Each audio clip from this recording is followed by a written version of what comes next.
Food history 100 day challenge day 4માં આજે આપણે ઢોસાનો ઇતિહાસ જાણીશું.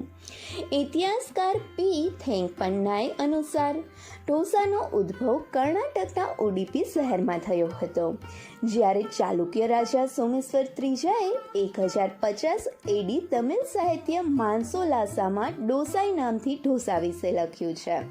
અને ઢોસાની સૌથી મનોરંજક દંતકથા એ છે કે ઉડુપીના એક બ્રાહ્મણ રસોઈયાને પોતાની ધાર્મિક અપેક્ષાઓથી બચવા આલ્કોહોલનું સેવન કરવા ઈચ્છતા હતા, અને તેથી તેઓએ ચોખાનો આથો લાવી આલ્કોહોલ બનાવવાનો પ્રયાસ કર્યો, પણ તે નિષ્ફળ નીવડ્યો, જેથી તે મિશ્રણ તવા ઉપર રેડીને પકાવ્યું અને ઢોસા તૈયાર થઈ ગયા. કન્નડમાં દોસા શબ્દનો અર્થ દુર્ગુણ, દોષ અને અપરાધ થાય છે, અને જેના પરથી જ ઢોસા શબ્દ ઉદ્ભવ્યો, અને આ જ રીતે ઢોસાની ઉત્પત્તિ થઈ.